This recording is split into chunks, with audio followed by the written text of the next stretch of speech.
Hello, hello, hello, hello, my lovely seekers and finders. Welcome to the Way of Truth number 37. My name is Artem Boytsev. This is my website. I am a spiritual teacher, and in this series of podcasts, I speak to fellow travelers on the spiritual path. We share experiences, I give advice and guidance, both to my students and everyone else. Everyone is welcome to come to those broadcasts and ask questions. So I highly I highly encourage you, if you wish to participate, to do it live. Let me post a link to do that. So the link is also posted in the description. This uh, video is broadcast on both Facebook and YouTube. And if you wish to participate, just go to this link, and I will be able to bring you on stage, and we'll be able to have a conversation.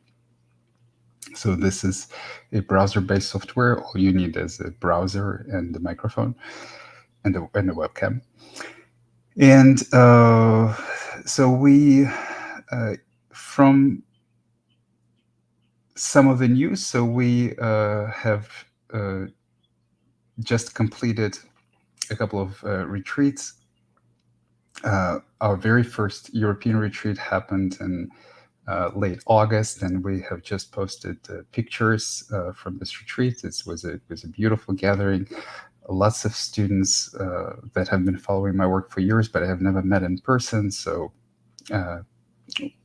it came out to be a rather large one, almost 20 people. We didn't anticipate as many people. I was very happy to see everyone. And so we just posted pictures from this retreat. And after that, in late September, we did a retreat in Northern California. So there was a much smaller one, just for 8 people. And it was also very beautiful, very moving. Lots of emotional release, lots of beautiful, intimate moments. So we specialize in shadow work, energy work. And so the next retreat will happen most likely next spring. So if you missed this one in Northern California, I'm sorry. But you can participate in my Discord community, which let me actually post a link to that right now. So just a second. Yes, so you can participate in my Discord community over here. And you can also schedule one-on-one sessions with me. I will also send a link. Yep, this one. And of course, you can also visit me in my house in Northern California. I live in San Francisco Bay Area, so if you missed our retreat, you can still visit me. Now that's it. That's it for the news. We actually don't have any visitors today. So what I will do, at least for now, so maybe someone will join.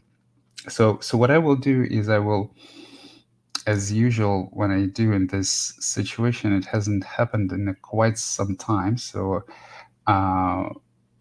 I will address some of the questions that are posted to me on my Discord community.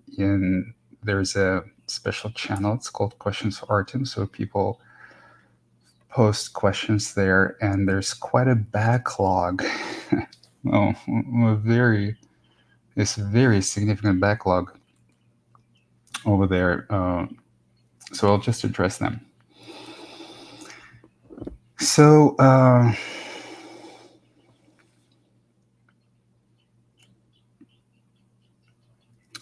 SK is asking, that was a long time ago, unfortunately. I'm sorry, but it just didn't have time to address them. So SK is asking on December 6th last year, Artem, how will you advise to deal with it when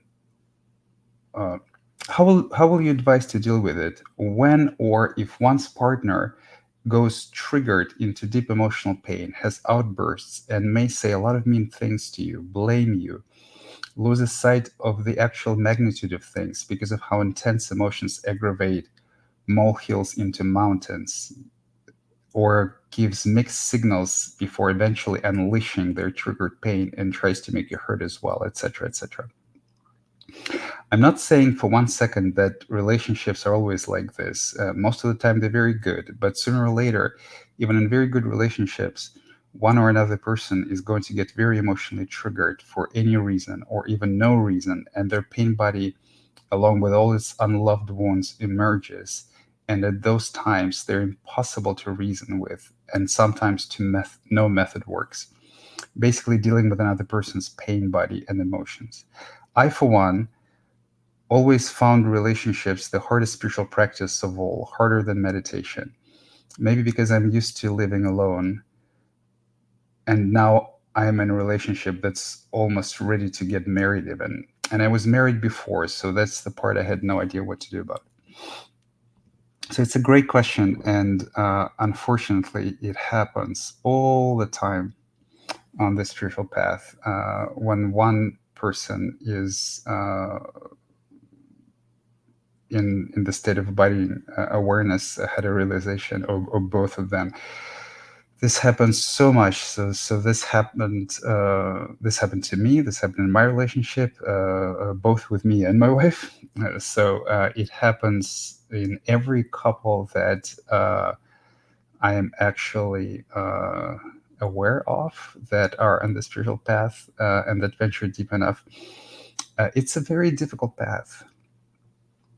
It's a very difficult thing to be dealing with, the pain that has been long forgotten, that has been long rejected. And the intensity of it at times can be overwhelming. And the ego has always this tendency to blame someone. So it always has to either blame yourself or another person. And interestingly enough, on the spiritual path, both tendencies will manifest. It just depends on what's on the surface and what's hidden. So, some people, the minds are very harsh towards themselves, and they think that everything that is going wrong, per their ego, is their fault. So even with this people, underneath this, there's also a lot of blame towards others, and some people, the mind is kind of very charitable, shall we say, to themselves, and their mind is telling them how better they are than others, and so they tend to blame others, not themselves, and so. But again, underneath it all, there's a lot of self-hatred and self-loathing, and those layers, they can interchange. So even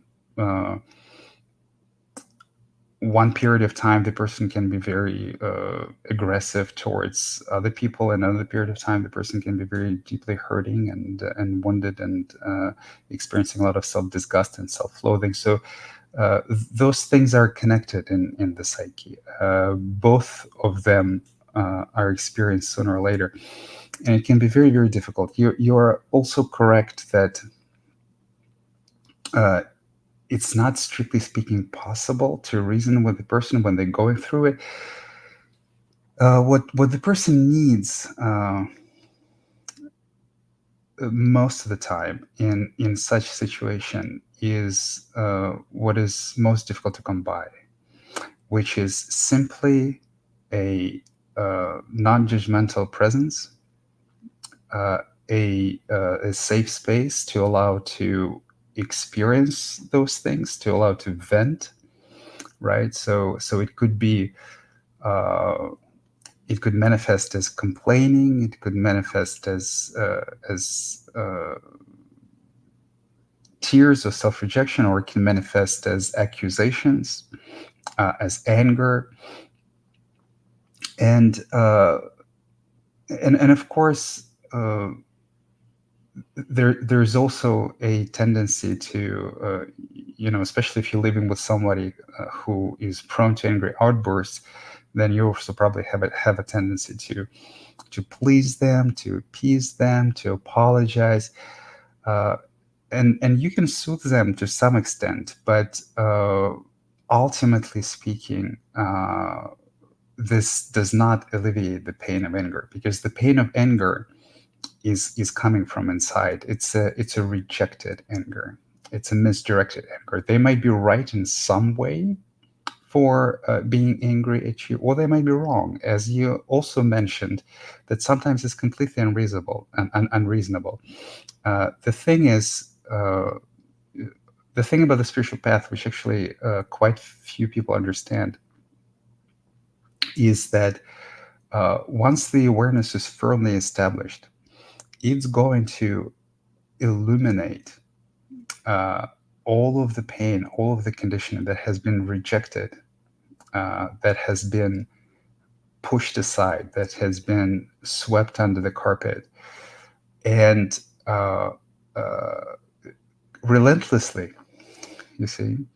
So it's not a choice any longer. When the awareness is firmly established, it's not a choice any longer to feel all those things.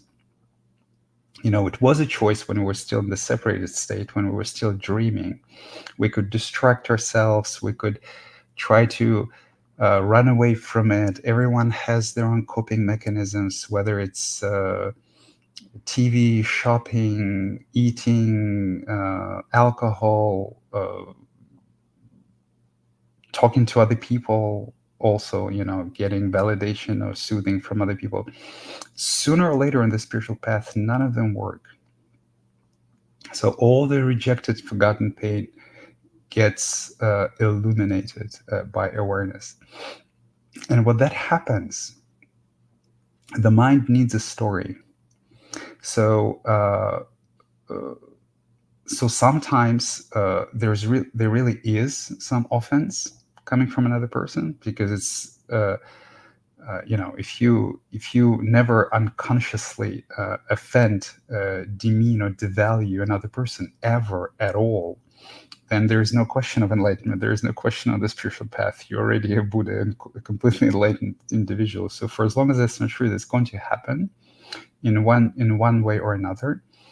And so oftentimes there is some sort of an offense, but the pain that is touched by this offense is disproportional, because it's not simply the response to the offense, but it's a trigger for the delayed pain of uh,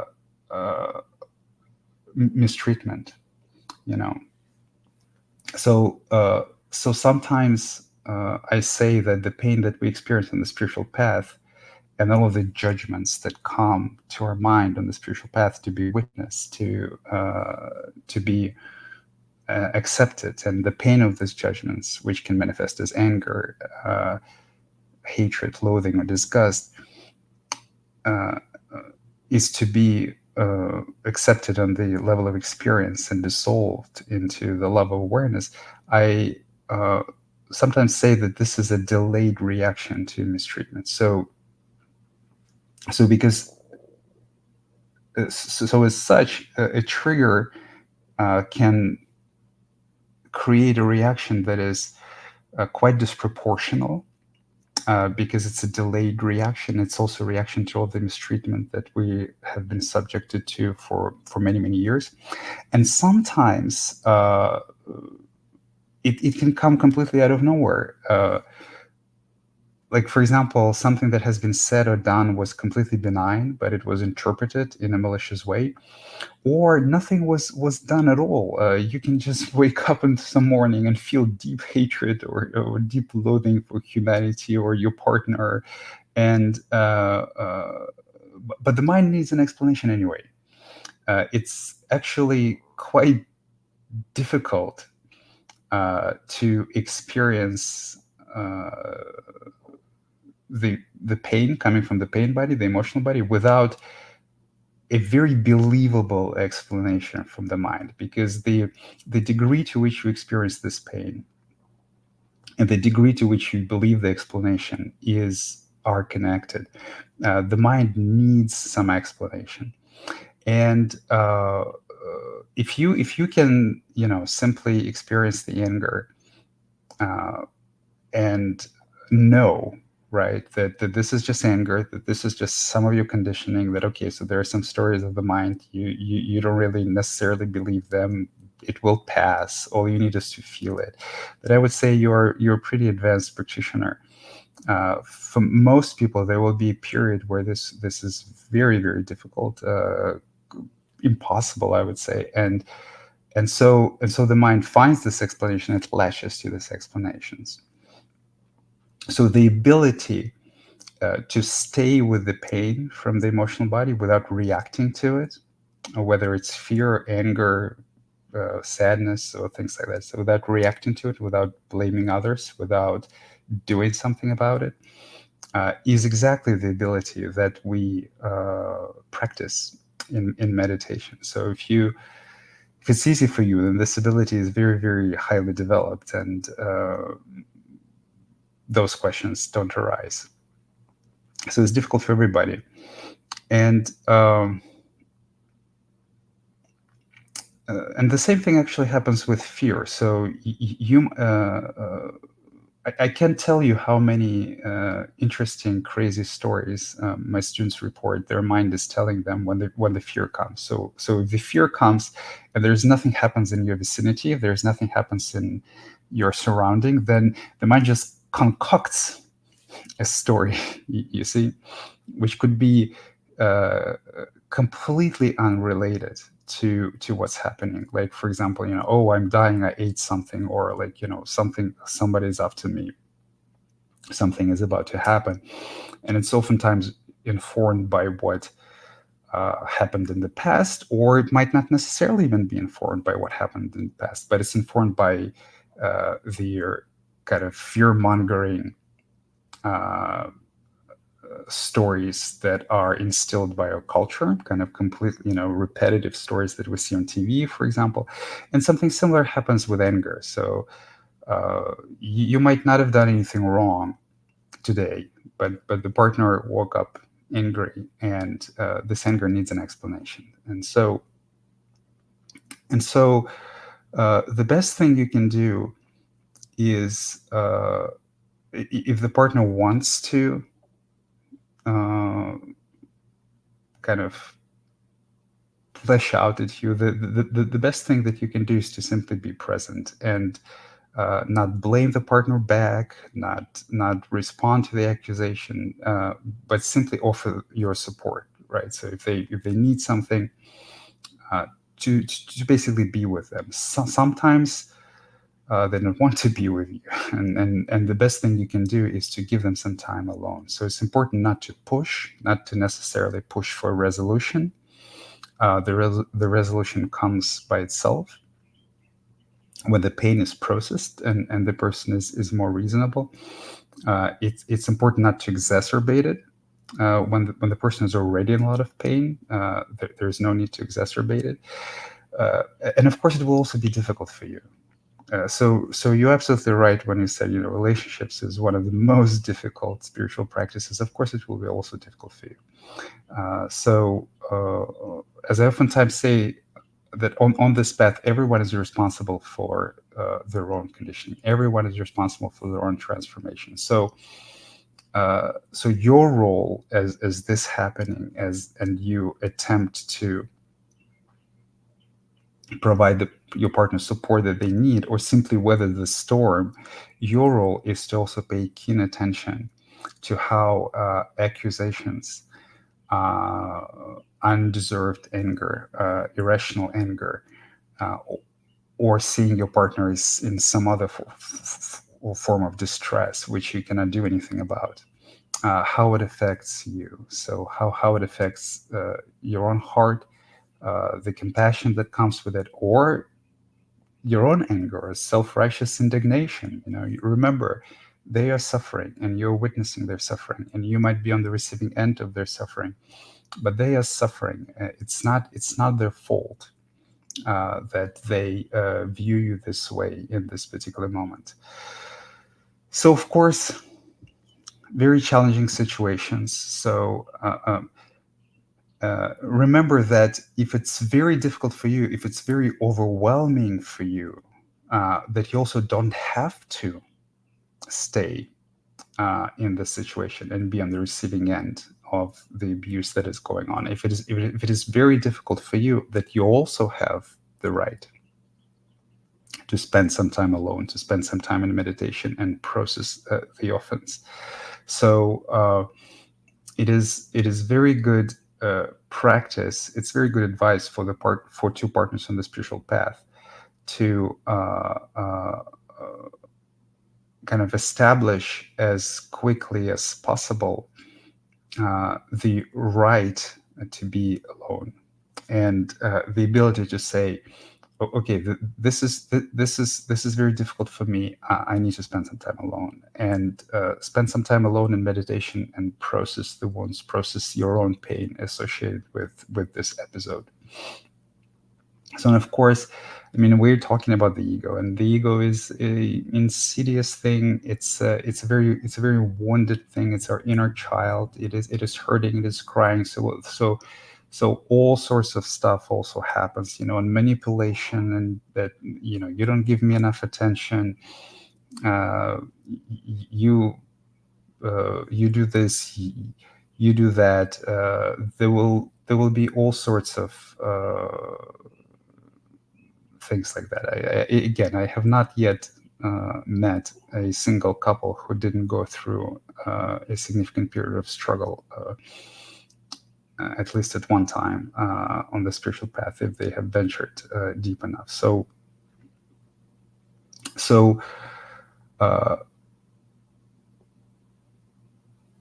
so it's not going to be perfect, right? And as you exercise your right to be alone, or you exercise your right to stay with your own painful experience, then another person might feel abandoned, for example, right? But what do you do in the situation where uh, one person lashes out at another aggressively, and then they feel abandoned if this other person leaves, right? It's also an abusive situation. So the feeling of abandonment, just like the anger, just like the fear, is also something that is unavoidable on the spiritual path. It's also something that comes up many, many times. And it's also ultimately the responsibility of each individual. We could even say that the feeling of abandonment constitutes a, a core of the ego, of its unhealthy dependency on another human being, which also gives rise to possessiveness and bitterness and lots of other things. So yes, it can be very difficult. But if you can provide your partner your presence, if you can provide them your support at the time when they're struggling, lend them the sympathetic ear. Listen, open your heart. Remember that they struggle. Remember that uh, they will feel different in a few hours or in a few days, and they will probably feel stupid, and they will probably apologize. So remember that. Have some compassion, and also notice the pain that arises in you. It's a difficult question. I mean, I wish it was very easy. I wish that the egoic dramas and accusations of each other were an easily avoidable part of this, but it isn't. And unfortunately, there is little understanding to what's going on. So in this society, there's little understanding that it's temporary, and there's little understanding that it's needed. It's there are very few people who can go through this process without accusing each other. I haven't met one. So yeah, that's what I have to say about this question. Very good question. I'm sorry it took me such a long time to get to. So Ben is asking on December 9th, what is the fundamental difference between learning and conditioning? Oh, that's an interesting question. Often they appear the same. Is conditioning learning Is conditioning learning that occurs in the level of the body? Hmm. If this is the case, it doesn't seem like all conditioning is trauma. For example, feeling hungry at certain times of the day because you always eat at those times. Is trauma only emotional conditioning? Great question. So, yes. So, trauma is only emotional conditioning. Trauma is always emotional. Trauma is always related to unprocessed, suppressed emotions. As you know, Gabor Maté once said, trauma is not what happens to you. Trauma is what happens in you as a result of what happens to you.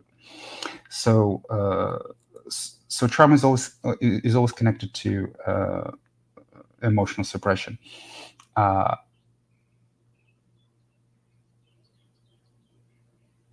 so you can say definitely that conditioning is learning that occurs in the level of the body. Uh, but but the thing is that this learning can be adaptive and maladaptive. So the examples that you gave, and you can give many examples like that, right? So you can say that there are a lot of unconscious processes in the body, like for example how you walk.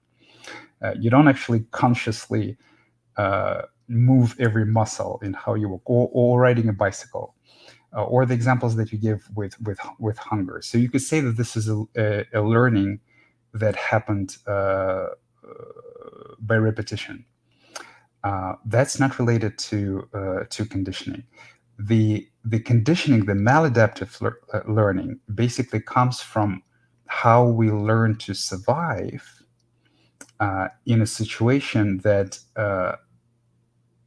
is dangerous for us or appears dangerous for us, right? So remember, when you're a small child, an angry adult is actually a threat, uh, and the strategies that we build to survive this environment, and then when we are adults, those strategies are actually no longer adaptive. Those strategies are not needed, and so the uh, the most fundamental form of conditioning is suppressing our emotional response, suppressing our authentic response, and suppressing our authentic selves, and automatically doing what is expected of us. And this can absolutely manifest on the level of the body. You can, at a certain part of the journey, you can actually feel how your body tightens certain muscles, how you automatically go into a specific response. And if you don't, it feels scary, even though you know intellectually that absolutely nothing threatens you. You may even experience those things in meditation. Uh, so the difference, I guess, between learning and conditioning can be summarized as uh, conditioning is the learning. It is learning in some way, right? So you're learning to survive in this situation. So conditioning is learning that is adaptive in a unnatural situation. So in a situation that is filled with threat and danger, but by nature's design, so to speak, shouldn't be, right? And so that's why there's pain in the mind, and that's why it is also sickness, right? So that's why society is very deeply sick, because people are conditioned uh, to live against themselves, to live against their nature by having been exposed to the society that is deeply rejectful and deeply hateful. Uh, so that's why I also say that conditioning is always related to violence or threat of violence, direct or indirect, right? So the conditioning always builds up as a response to violence or a threat of violence from an individual which should not be a threat to you. So you can exacerbate this conditioning without violence later, by living against yourself, by doing things that are not good for you, by unleashing your anger, let's say, on innocent bystanders. But the bulk of it is created as a result of fear, as a result of learning some strategies to survive in the society where the relationship between individuals are highly unnatural and are very manipulative and coercive. So that's what I have to say about this. So Nataboy says, really good question. Yes, so I responded to your question. Michael asks me an interesting question. On December 13th, he said, don't know how valuable or illuminating this would be, but wanted to ask. Artem, if you were suddenly transported into your pre-self-realized self, but had all the memories of your current self, what would you do? How would things play out differently regarding your awakening and enlightenment? That would be something else. So that would be like having a memory of an extraordinary, from the perspective of my pre-self-realized self, it would be the memory of extraordinary, blissful, and peaceful existence.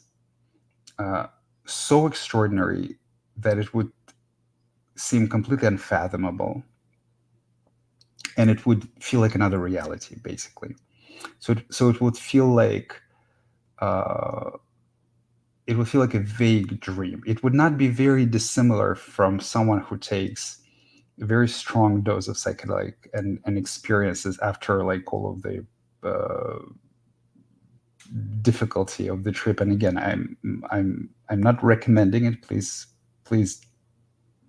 be very, very careful. But someone who experiences a glimpse into the non-dual awareness, the glimpse into the peace or the quietude of the mind for some time, and then later the substance leaves the system, and they store it as a memory, right? So sometimes they don't even remember what they did there. All they remember is that there was incredibly peaceful, and there was some kind of profound absence and profound peace. And it is very difficult for me to speculate what I would do, but I guess I would be in a situation similar to those people. So I would know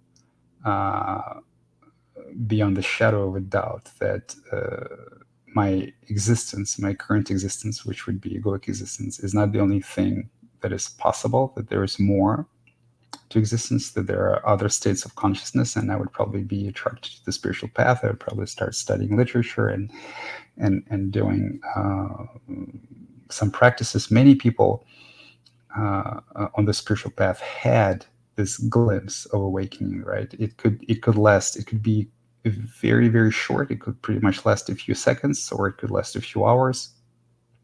It could be induced by long meditation. It can be induced by psychedelic medicine, or it can come absolutely by no reason at all. So what this does usually is it leaves no doubt that there is such a thing as a spiritual path, that all of those religions and that they speak about something. So right, that there's some intuition, there's some yearning to go there again, and yeah, that's probably what would have happened.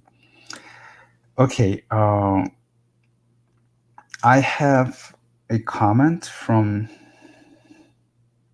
Baytropolis. So Baytropolis says, "Hi Artem, can you talk about anatta, or the loss of the subtle self-sense? Talking to you, it seems like you do not take this to be the moment of enlightenment. I could be mistaken, though."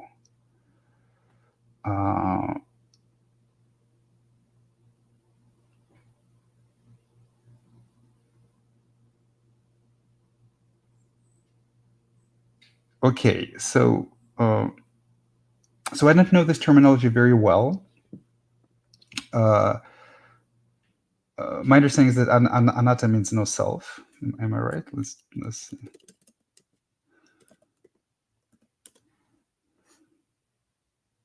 Yeah, yeah.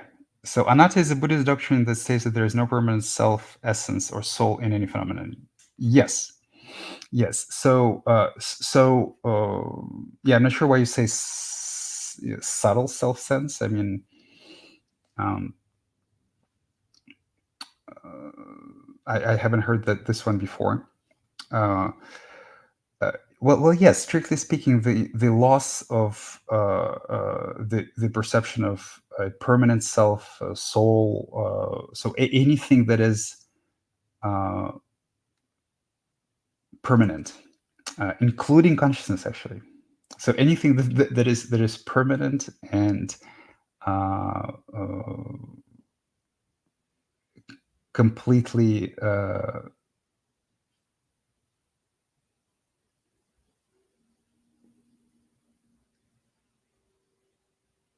unchanged, basically. So believe it or not, finding consciousness that is perceived upon finding it as the only permanent thing, the only thing that has not changed throughout all of your life is not anatta yet. Well, yes. Strictly speaking, this is enlightenment. I have a kind of slight issue with how you stated, though, because you say the moment of enlightenment. Enlightenment is the permanent loss of any perception of permanent self. So it's not a moment per se. Maybe you mean that a moment after which it never arises, and then, well, yes. Uh, so interestingly, you can lose any uh, perception in your experience of anything that is permanent and stable and kind of deeply released into the flow of life, while still with still some remnants of suffering left. So we can kind of argue whether it's full enlightenment or not full enlightenment, and how complete enlightenment looks like when there's no suffering at all, because suffering is also impermanent and can arise and fall. uh, but uh,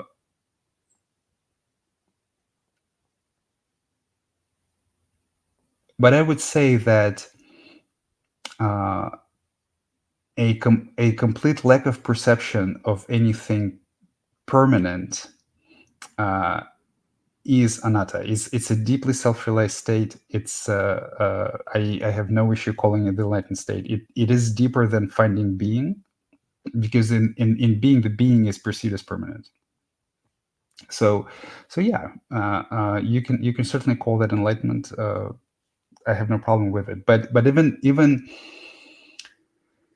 uh, even in this state, there could actually be um, quite a significant amount of suffering. So because it's very different. You see, kind of the mind can grasp intellectually that nothing is permanent, uh, but embodying it and letting go of all the suffering associated with the desire for life, for the experience of life to be something else than it is, it can go quite deeper than the very good intellectual grasp that there's nothing permanent, including even consciousness. So strictly speaking, the people who went through uh, the stages of insight in their life, not as a temporary meditative experience, then in their life, which is the big mind oneness, the no mind nothingness, that has cessation experiences, things like that. They oftentimes have a very good grasp of anatta on the intellectual level, but they can still be suffering quite significantly. They just understand that the suffering is temporary. They say that there's much less resistance to it, and there's a tendency in these people not even to say that there is much less resistance to it. There's a tendency in these people to say that there's no suffering at all, because the way that suffering is perceived by them is thinking that anything is permanent. No, thinking that anything is permanent is kind of the cornerstone, let's say, of suffering, but it's not the complete end of suffering. But again, I mean, anyone who made this full circle, not the full circle, but anyone who made this circle of insight at least once, not as a meditation experience, but as a abiding experience in life, as a kind of stages of insight that come in life, you can technically call enlightened. And some people call enlightened even those who made the circle as a meditation experience. So it's just a matter of terminology. As I often say, enlightenment is not a state of consciousness, is not some sort of a technical attainment, like you had this cessation or this cessation, or you realized this or you realized that, and then you're enlightened. Enlightenment is not a specific state of consciousness which you can relate to and recognize by reading like ancient Buddhist scriptures. Enlightenment, strictly speaking, is a painless mind. That's all it is. So the body cannot be painless until you die, but the mind can be. So how much pain arises in the mind, how much discomfort arises in the mind, and that manifests as the chatter of the mind and the emotional, energetic experience in the objective lack of any difficulty for the body. So how much of this manifests as a response to life events or conversations with other individuals, or as a response to spiritual practice like meditation, is strictly speaking the only measure of enlightenment. And you can have a very good grasp of anatta, or anatta, I don't even know how to pronounce it, and still have quite significant amount of suffering in the mind. And it also correlates with how quiet the mind is. So yeah, that's what I have to say about it. Travel short films says, I'm curious if your depth perception changed over time after realization, and if it caused some time to settle in driving and day-to-day stuff. Actually,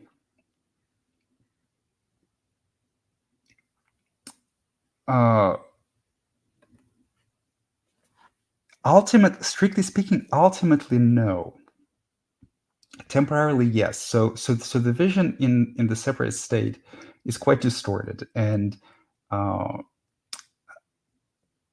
you still see the same objects, but they're very distorted. So as you go through this process, there are kind of very peculiar things that happen to vision, and I'm not talking about hallucinations or distortions. I'm actually talking about the direct perception of vision, and different people describe it differently. Like, for example, on one hand, sometimes things kind of become very flat. So in a way that it's not actually flat. You can still see the perspective and everything, but it kind of it's just one way to describe of how it feels like when vision becomes very close. So it's kind of it becomes very direct. On the other hand, when you look at, let's say, the range of mountains, and they are different on different distances from each other, you kind of can sometimes see. I could sometimes see, like, in very clear in my perception, as if it layers, and so I could kind of see the depth of perception in a much more immediate, kind of direct way compared to what I experienced before. So it's kind of two contradictory description, but it's very difficult to describe this phenomenology. Also, colors kind of pop; they become much more vivid. Everything becomes much more beautiful. So there are a lot of changes that happen on the way, on the path, with vision, also with hearing, and with other sensory experience, like the senses of the body, and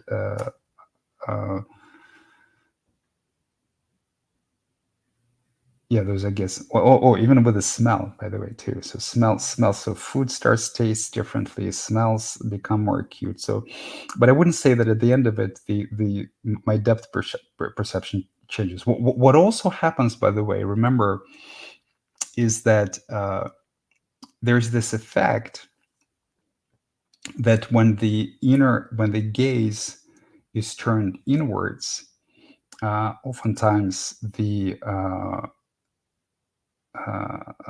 pupils relax, and this is, of course, very profoundly uh,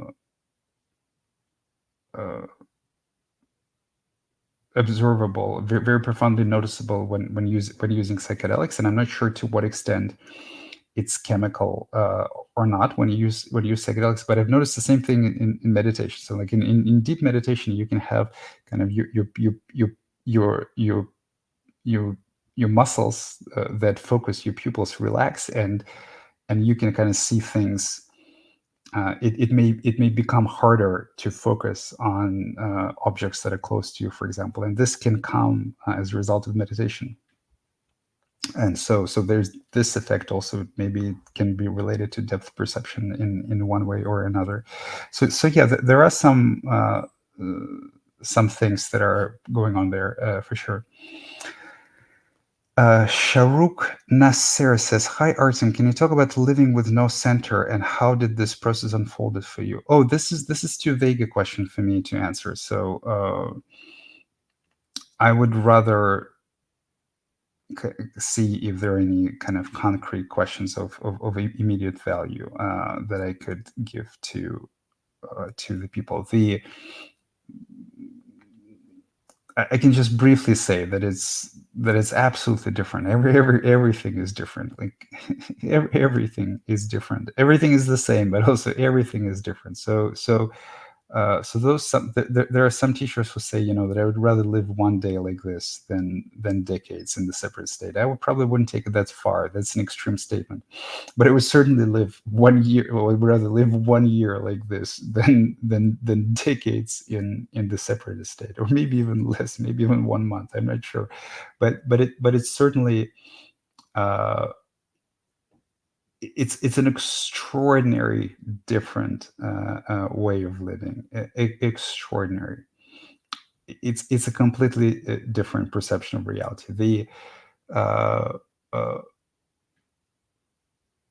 and again, how the process unfolded is also, it's a very long process. I once gave an interview to a scientific study where I described it in detail, and it was like 3 hours. And they said that maybe when the study completes, they will let me have the recording. I will publish it. But it's, if I just start talking about everything that happened and how it happened, it will be a very, very long conversation.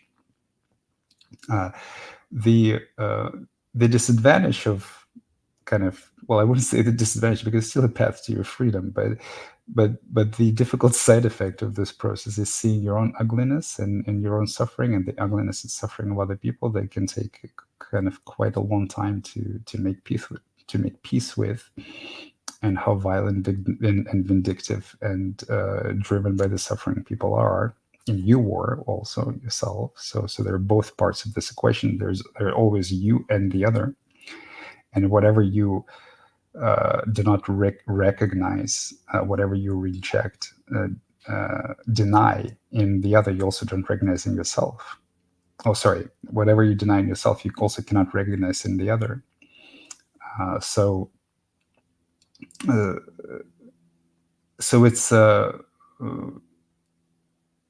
it can be an emotionally very taxing and excruciating process, but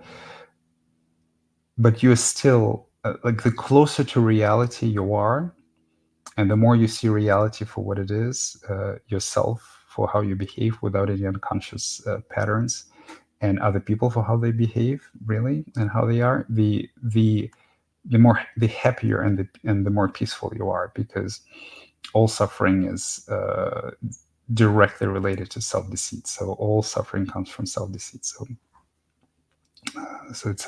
it was a long process, but even the difference between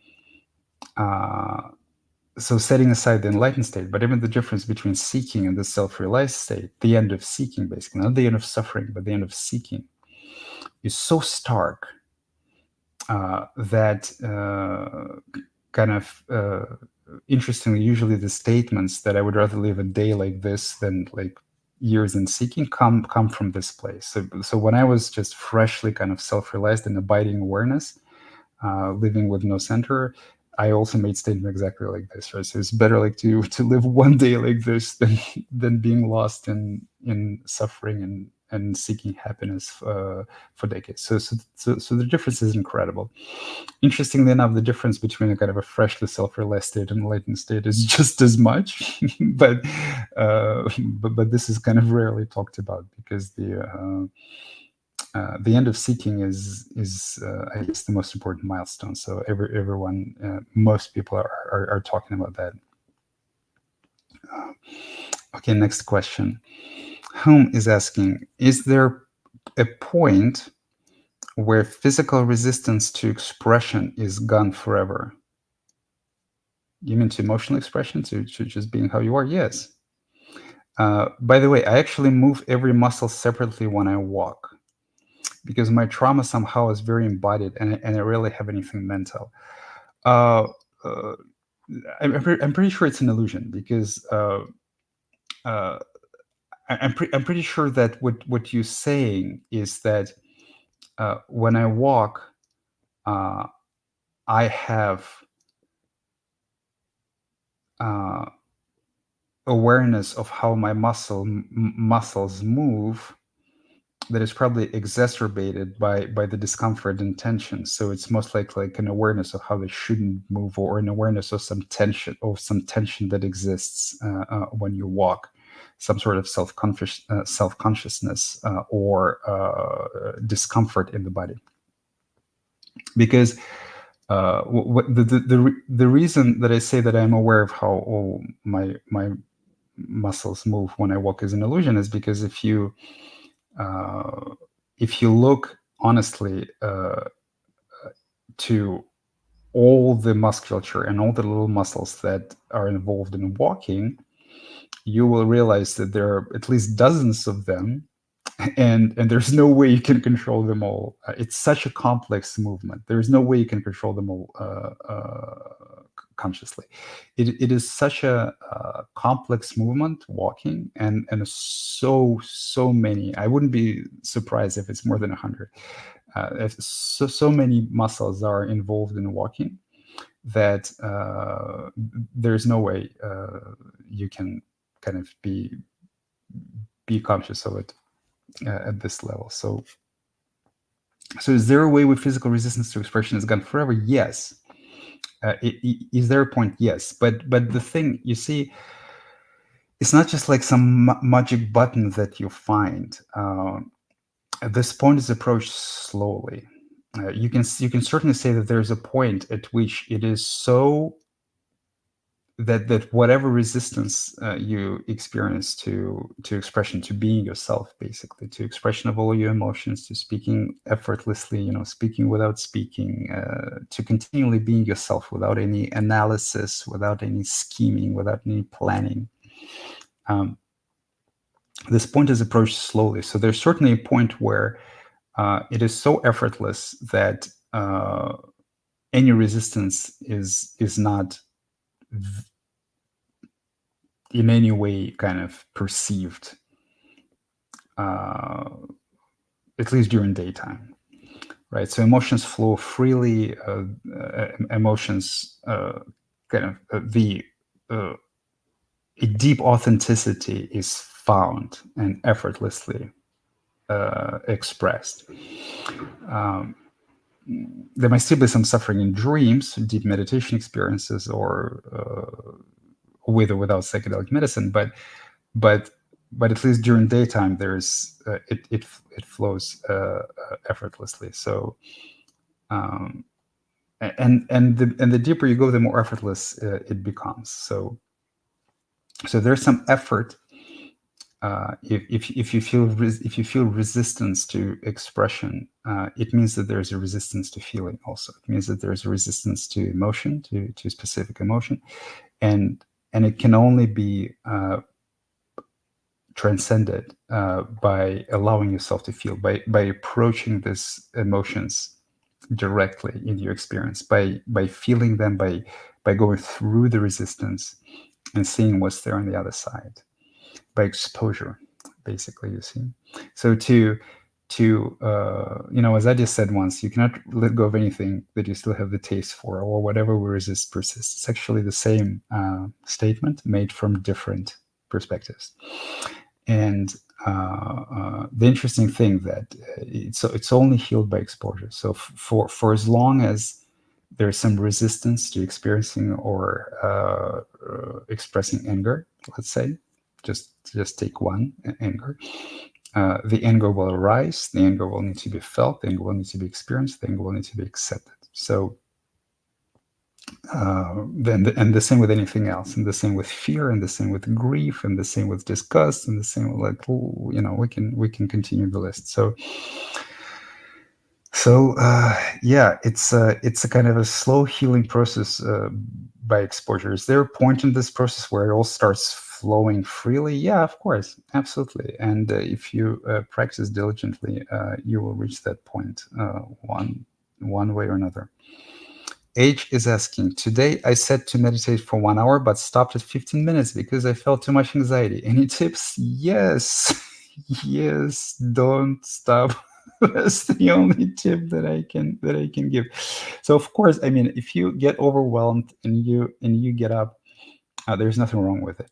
So don't berate yourself. Don't say, okay, you fail. You're at meditation now. You failed at meditation. That's all right. If the mind does that, remind yourself that the mind is very critical, and you shouldn't be so harsh towards yourself. Be kind with yourself. Be patient. Not today. It's okay. It's okay if it's not today.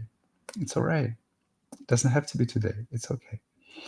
Uh, uh, but uh, but if you feel anxiety in meditation, that's one of the best things. That's one of the best times to meditate, because after this anxiety, there will be something else. After this anxiety, there will be some other feeling. There will be some emotional release. There will be some experience waiting for you. Might be some insight waiting for you. There will be something for you to explore. And so, the best advice that I can do, to the extent that you can do that, is find how anxiety manifests in your body and give it direct attention. So if the body, like, for example, shakes, just witness the shaking. Or if you feel some tightness in your solar plexus, for example, take your awareness directly there. If you feel that your stomach is crunching, or collapsing, take your awareness directly into your stomach. Feel how. So become curious about how it feels like for you to be anxious. What does it feel like for you to experience this fear? Become curious about that.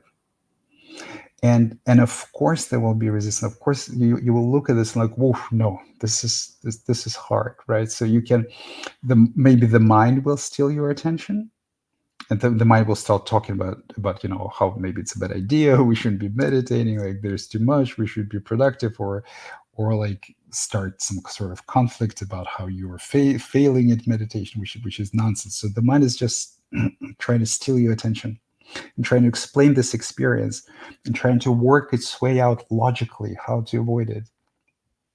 You see. And so when you notice that you're in the mind, that you're thinking, in this moment of noticing is an opportunity to take the attention again into the anxiety, or into this direct bodily sensation.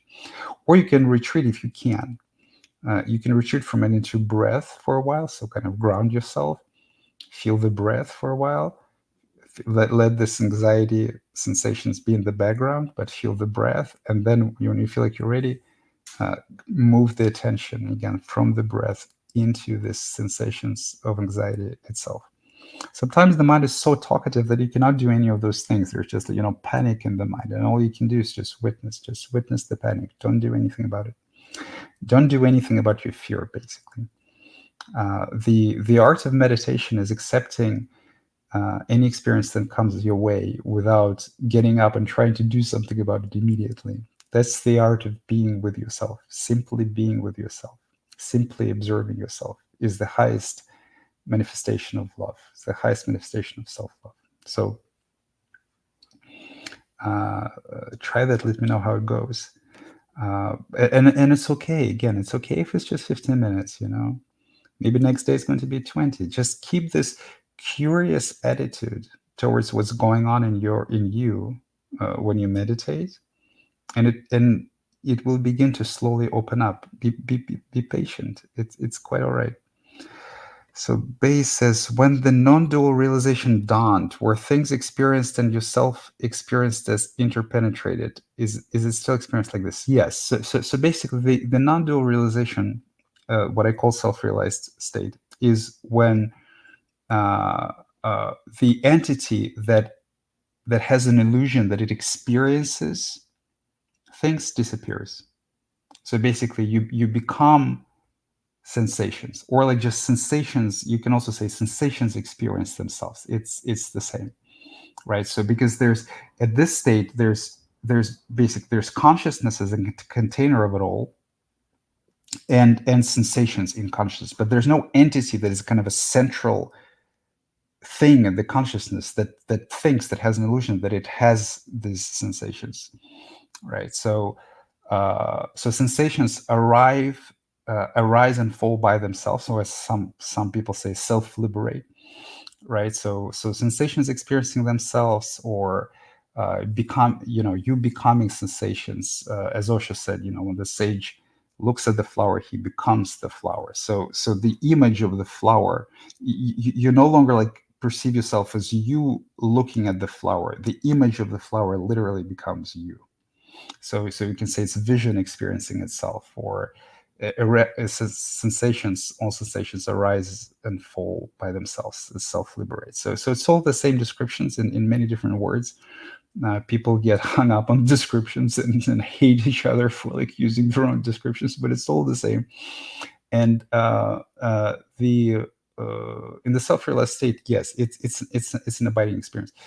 Can I say that I'm experiencing things this way? That right now, this would be kind of a silly thing for me to say, because you see, once you get used to it, it's not viewed as anything special.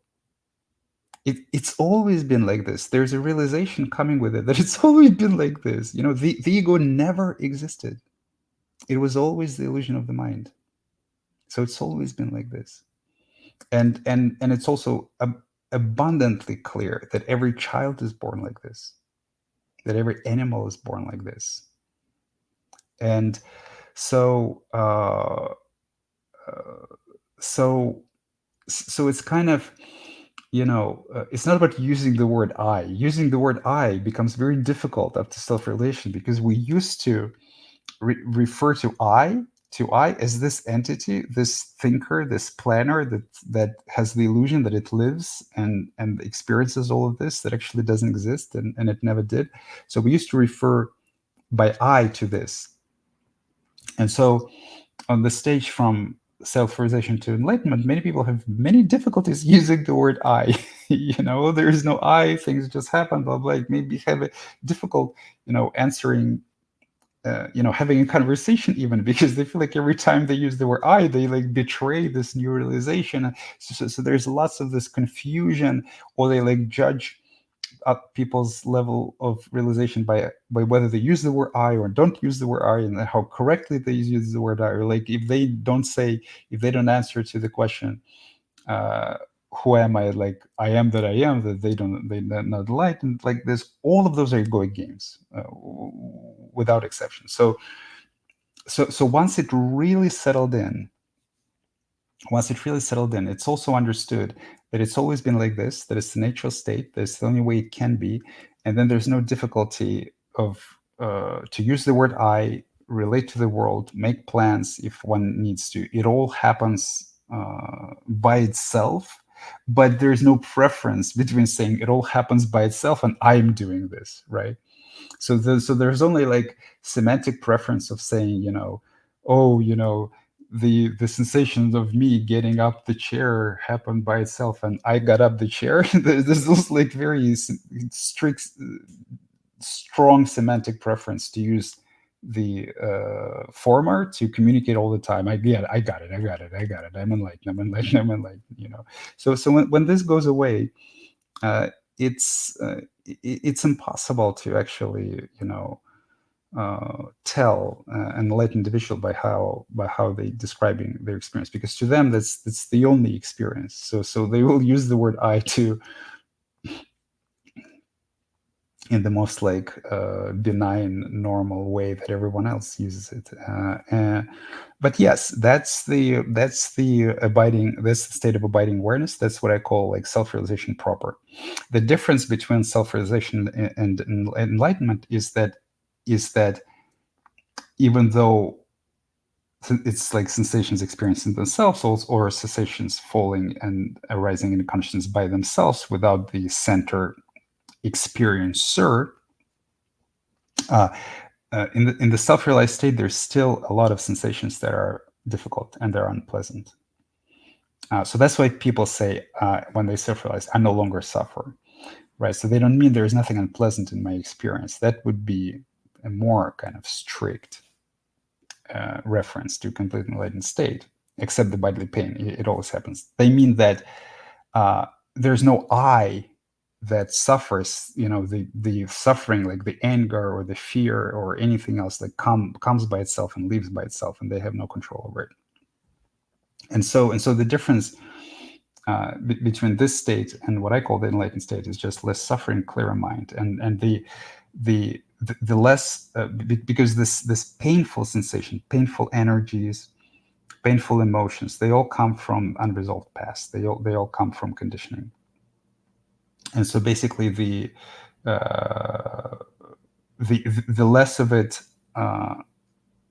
exists, the quieter the mind is, the less there's thought also in this consciousness, because thought also at this stage, thought stops being central part of it, and just stops being the central part of this, thinker experiencer, and starts just being one of those sensations that arise and fall, arises and falls and self-liberate. So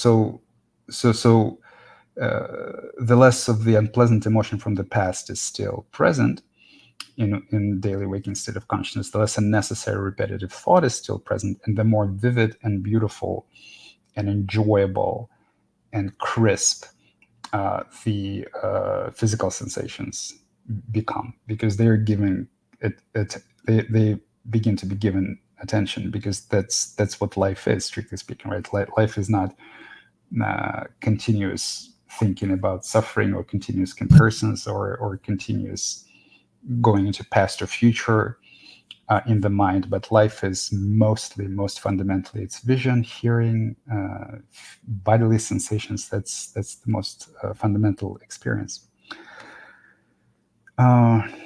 Okay, Travel says thank you. You're welcome. Shuruk says thank you. You're welcome. Jesse says, what are your thoughts on prayer? Good question. I think that I answered this question before you continue. I have found immense ease in prayer, and I find so much love and guidance in walking with God and surrendering my life to Him. Okay, yes. So if this is how you use prayer, and if this is what prayer is in your experience, beautiful. It's a meditative prayer. It's a meditative prayer. Your relationship to God is your relationship to yourself, because God is also you.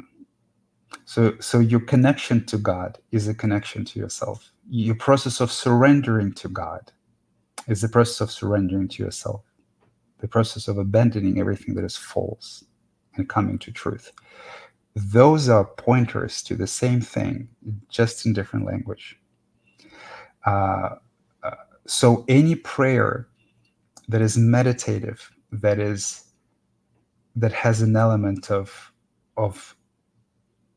surrender, openness, willingness to experience, willingness not to object to experience, a process of deepening, lessening your argument with life, which is also an argument with God. You can put it this way. So life and God, the universe, they're all synonyms. Oneness with God, oneness with universe, oneness with life, also synonymous. So any prayer that has this element like this is meditative prayer. Is That's why you feel that it's beneficial. It can be ritualistic. It's okay. It's okay. Whatever helps. I had rituals like long time before self-realization. I had rituals about psychedelics too. You know, uh, it's completely fine. The prayer that I would criticize, and I would say that stop engaging in this form of prayer, is the prayer when you beg, when you look at God as someone that has power on you and that can punish you or give you something.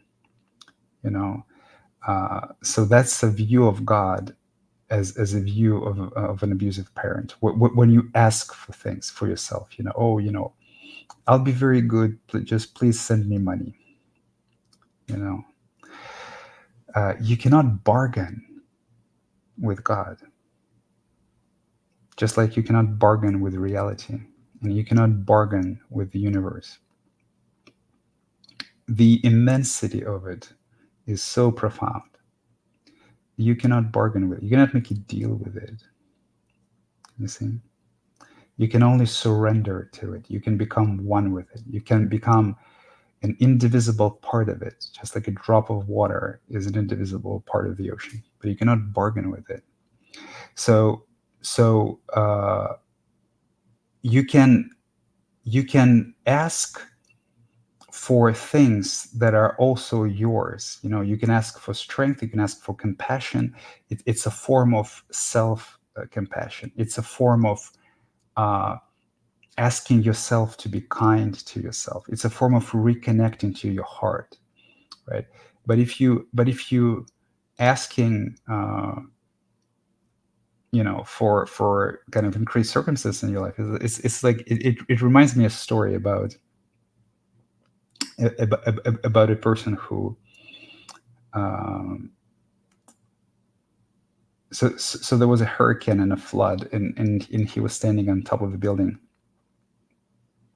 He was praying to God for God to save him, and there was a boat floating by, and the boat said, "Hey, come on, we're going to save you." And this person says, "No, I trust in God, my Savior. I will pray to God, and He will save me." And then some time passes, um, and then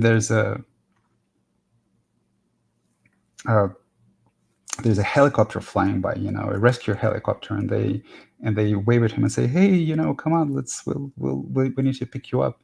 And he said, "No, no, I'm with my God. The God will save me. I don't need your help. The God will save me. I trust in Him." And then there was something else. Well, sorry, I'm not a very good storyteller, but let's say there's like before the boat, there was a tree floating by, and he could jump on it uh, and save himself, and he said no. And so finally he dies, drowns, and then he comes meet God, and he says, "God, why didn't you save me? I was praying. Why didn't you save me?" God says, "What are you talking about? I sent you a tree. I sent you a boat. I sent you a helicopter. What were you thinking?" so so so so don't beg God for things. Ultimately, not only the responsibility for what you feel is yours, but also the responsibility for your life is also yours. As I say sometimes, manifestation requires action. So it depends on the kind of relationship with God that you build. So if you build a relationship with God as you build a relationship with your parents, kind of I will please you, God, and then in the response you will give me that, and you will undoubtedly be disappointed in this relationship, and God will teach you a lesson that you cannot bargain this way to heaven. So I hope this answers your questions. Listen to you being. Is that Maxime? Say hi, mate. Hi, how are you doing? Good. What's the link for today? I can't find it on StreamYard. The link is always posted to Discord, Facebook, YouTube. It's in description of the video on YouTube. It's in the description of the Facebook event. It's not on StreamYard. And then also at the beginning of each event, I post the link to the comments. So it should be easy to find if you spend some time looking. Meditation doesn't seem to be my way. Always dubious about this kind of kinds of comments. There is a. Okay, let me read the full of it. Non-effort seems to be easier than effort. Meditation is not effort. Meditation is dropping out of all effort. I dislike meditation and I'm able to express emotion through daily life differently. Is that okay? Okay, so yes, that is okay. There's certainly a point after self-realization where the mind becomes continuously meditative, and all of those things are expressed during daytime, and life flows kind of. So there's a significant dropping out of effort in life, to the extent that sometimes it feels like it's completely effortless. And you absolutely can say, fuck that meditation thing, I will just live like this. Completely, totally fine. Just enjoy your life, and with time, conditioning will be brought up to the surface. You will go through some emotional release. You will go through some resistance, and after you've made the realization that there is no self, there is no ego, the clearing of the mind is relentless, as I said, and it continues. It continues. Now,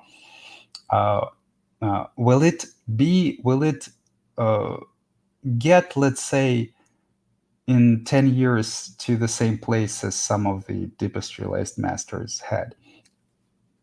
Probably not, because it takes actually much more practice than most people realize. So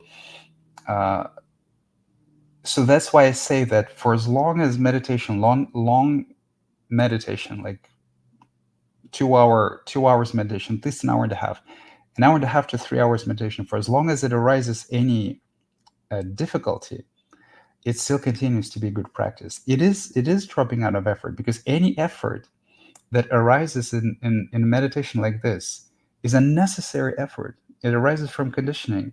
It's just rest, right? So if you cannot rest for like 2 or 3 hours without experiencing any difficulty, then you're restless. Then there's still some pain. Then there's still some conditioning. Now, if you don't like this method, you absolutely don't have to use it. You can, if you don't have like the highest aspirations of like becoming suffering free, becoming a good teacher, which is important if you want to be a good teacher. The less suffering you have, the clearer you see another individual. So it's completely, totally fine. Whatever suffering is still left of you, you will still go through. You will go through it either in life, in meditation, or at the end of life, if you believe in reincarnation in the next life. But you will still go through it. It really, the pace at which you do it really doesn't matter. So if you enjoy your life, just enjoy your life. Just enjoy your life. Enjoy the flow. It will be a continuous practice during daytime, but maybe with time and years, you will come back to meditation. But you might feel that something is still incomplete. You might feel that meditation might still be beneficial and valuable for you. Let's say if really nothing happens in life, but you still feel that you suffer on a regular basis, like maybe in the subtle ways, in much more subtle ways than before, then you can come back to meditation. I mean, it's your life. Don't let me tell you how to live it. If I say meditate every day for 3 hours, you have to understand why you do it. Manny says, yeah, Max, I see you there, but it's been already an hour and 20 minutes, and I'm not sure if I'll be able to bring you on stage. And Bojan, also, I see you, but I mean, let's try to speak this week. I'm not sure that I have the time today. What if you need emotional suppression? Manny says, what if you need emotional suppression to survive and make a living? You never need an emotional suppression to survive and make a living in an adult state. So the child needs emotional suppression to survive and make a living because the child is physically dependent on the adult. Physically. So for the child, a discontent of an adult and anger of an adult is actually a physical threat. For you, the discontent of your boss is not actually a physical threat.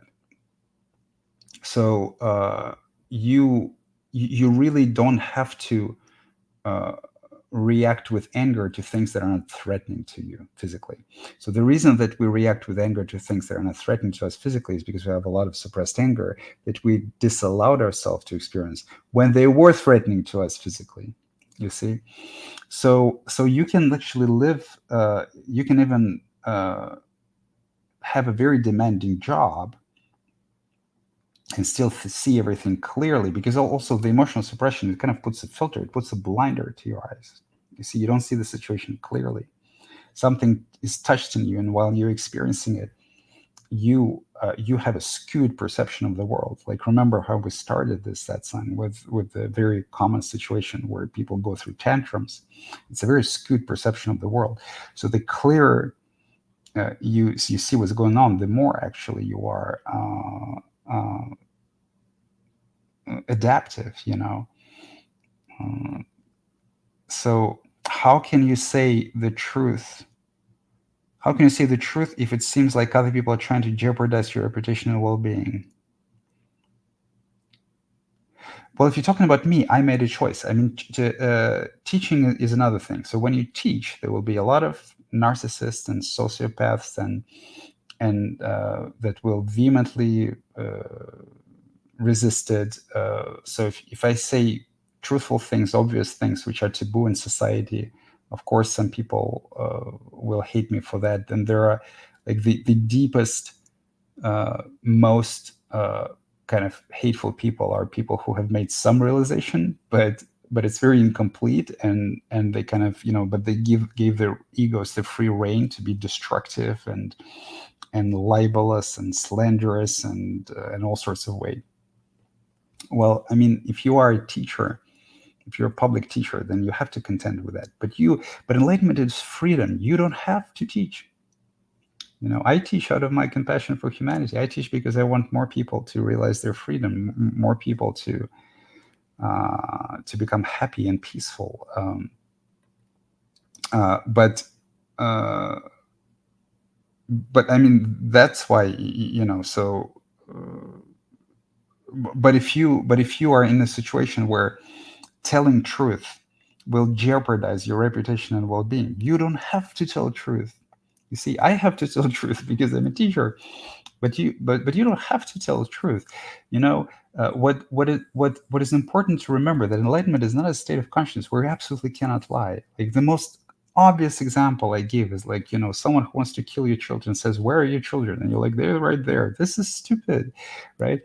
It's not the enlightened state of consciousness, not a state of consciousness when you don't lie to anyone. It is the state of consciousness when you don't lie to yourself. You see?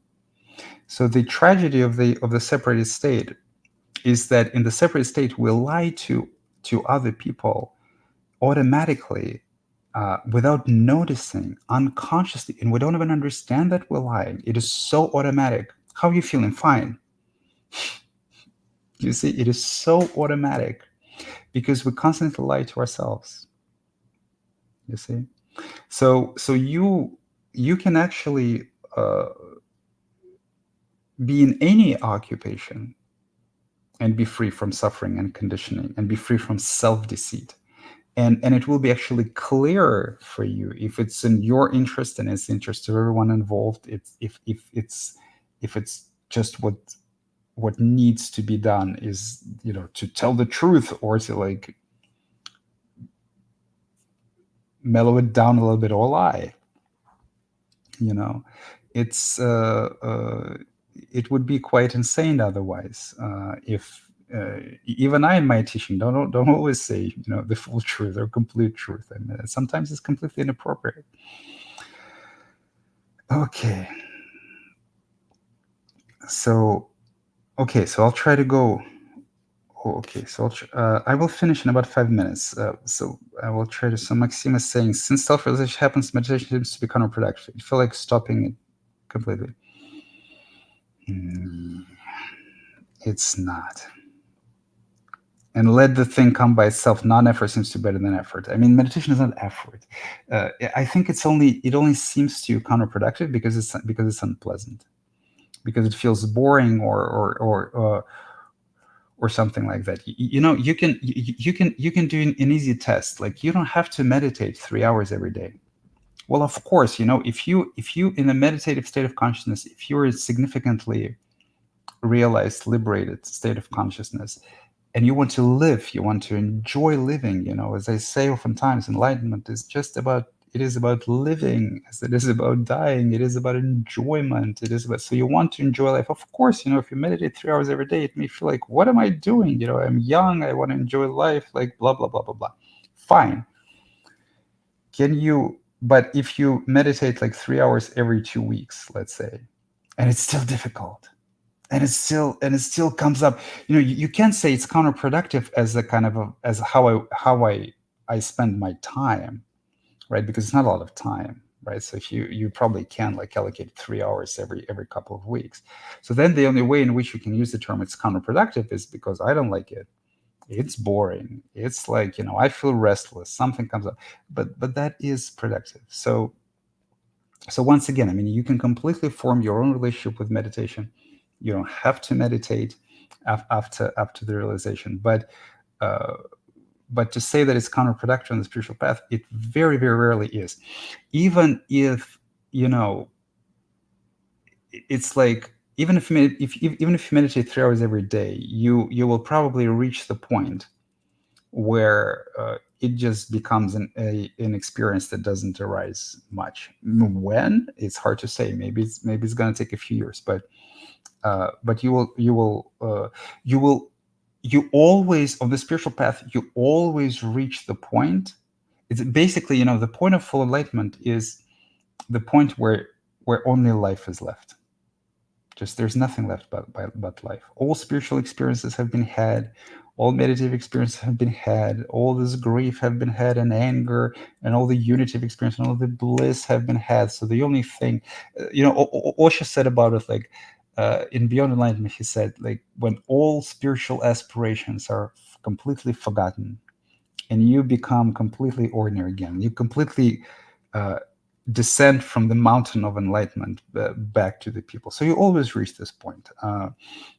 So the question of balance between meditation and life is basically, do you want to reach it faster, or do you want to kind of do a more balanced approach? But life is never gonna miss you. It's not gonna go away. So you kind of just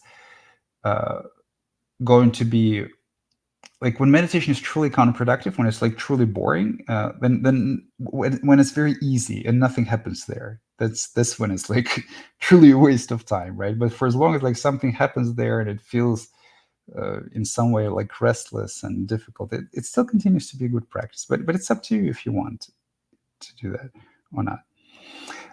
So Hum says, does use psychedelics make you potentially less patient if you only do meditation? Actually, yes. If you, that's why I say that meditation is a foundational practice. If you only do psychedelics and don't do meditation, it might not be a very good mode of practice, because you need to develop patience. So usually people who like it in the beginning are people who are in the beginning of the spiritual journey. They have not developed yet patience. There's a lot of resistance, a lot of suffering, and as a result of that, there's a yearning for intensity. So this kind of the intensity of the psychedelic trip is also what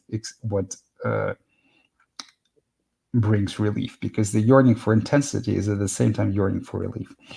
But it can be quite disorienting in terms of life. So the kind of the waves of suffering and relief can be very intense and very difficult for the loved ones to witness. There is a tendency to do kind of an elevated tendency to make stupid decisions during those waves. So I generally speaking advise people who find themselves that it's easy for them to do psychedelics and it's difficult for them to meditate is to still. Yes, you can do that. It's not like dangerous, and psychedelics ultimately lead you to meditation. You will not avoid a place in the spiritual path when you start meditating, and it becomes much easier, and you begin experiencing pleasure in meditation. Because meditation is foundational practice. So psychedelics ultimately lead to meditation, but because it's going to happen sooner or later, and to develop patience, to develop self-compassion, to also kind of mitigate this kind of somewhat bipolar waves of intense suffering and release, I recommend to people who find themselves in this position to still develop consistent meditative practice. Like ideally, you would not use psychedelics too much. Certainly not kind of heroic doses. Certainly not large doses of psychedelics before you can consistently meditate for an hour to an hour and a half, 3 to 4 times a week. And it's not like a completely torturous experience. You can, that this is absolutely the schedule that you cannot sustain. And even then, I would advise to be very careful with big doses. So, because psychedelics are said to be the businessman. What? No, I mean, on the what happens with people who use psychedelics and then they pronounce themselves enlightened and they in the delusional state of consciousness. If you talk to any of them and ask, kind of like meditation, actually, just very similar to the question that we were just discussing with Max. But what happens to like the people who give psychedelics a bad rap are the people who had some experience on psychedelic and say, yeah, I'm enlightened, I'm insightful, and like blah blah blah. And then you ask them, do you continue to use them? Do you use them now? And they say, no, I don't need to. Because like, oh, that's it. I've seen everything there. Or like they would say, oh, I know what's going to happen there. Well, there are just as many meditators who are also in this deluded state of consciousness where they are they think they're enlightened, but they aren't. And then when I ask them, do you meditate? They say, I always meditate, or like I don't need to, like, or I'm above meditation, and blah blah blah. So it's kind of the same. There are certainly more people in kind of deluded state of consciousness from using psychedelics than from meditation, but it's not because they are fundamentally different. It's because they are much more effective. So like if people they arise much more conditioning. So if people like routinely went to Vipassana is a difficult experience, like 7-10 days of meditation. Not everybody's ready for that. So if people did this as frequently as they take trips, who deliver maybe in total, like, so that if they use them often, or as one experience, if it's a large dose, they deliver comparative depth of experiences as Vipassana, that we would see just as many delusional people as a result of pure meditation. It's just that it's much more difficult, so much fewer people do it. So Patricia says, awesome satsang today. Thank you. Love to see the flower with question activity. Much love, Artem. Thank you. I would love to see more people in person. So Max showed up, but a little bit too late. So I would rather speak with you live and answer to your question live. It's a much better thing to interact with another human being, and it's a much different thing to interact with a teacher in person than to ask questions in text. Okay, Whom says, the muscle control thing is not illusion, of course, not cellular level control. It's just a necessary conscious engagement with the muscles. Okay, well, if you say so, I mean, if you say that you consciously feel every single muscle that involved in your walking, I would incline not to believe you. But if that is what you feel like it happens in your experience, I mean, fine. It has ironically caused me to learn to walk the wrong way out of fear of walking the wrong way. Yeah, you see, I'm not saying that you don't consciously engage with any muscles when you're walking. I'm only saying that the fact that you're engaging with all of them is probably an illusion. So you're probably engaging with quite a few of them that are uh, kind of that are that are not free flowing in a way. So if you're not like walking completely naturally, or there are some tensions in them, or something like that. So I'm not disputing the fact that you can consciously engage with muscles. Of course you can. Um, so just says, thank you. That's quite accurate description of what my prayer is. Okay, great. I suspected as much. It's an audible and active surrender and acknowledging my struggles and space. Perfect. Uh, okay. All right. So I would like you to ask. I would like to ask you. So as we are finishing up, I would like you to ask you to uh, comment, like, subscribe, and share my work if you wish. It would help us a lot. And also, if you're subscribed to my YouTube channel, kind of click this. We don't have any like banners, but maybe like click this notification thingy so that you get notified when a new video is about to be released. Also, please, if you can, please support our work. I've been teaching for quite a long time, and still I'm living mostly off my savings. It's actually quite difficult financially to make income in this field. So if you benefit from my work, if you find value in my work, like any support of like $10 a month or anything like that would be greatly appreciated. You can do this on Patreon. You can set up monthly donations on PayPal, and also it will help me to have more time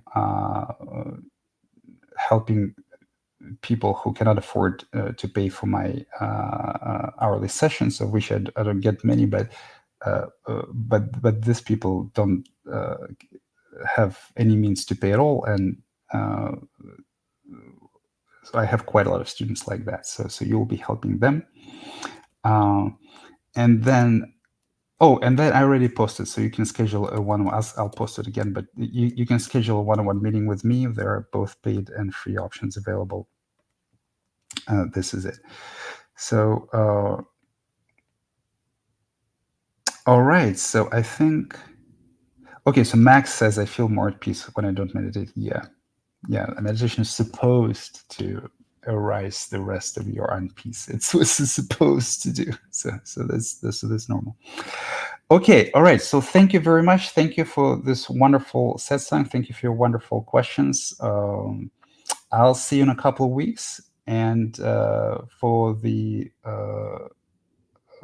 Discord audience, I will probably see you sooner. All right, thank you. Bye. You have a wonderful life and wonderful day, and best of luck to you in the spiritual path. Love you all.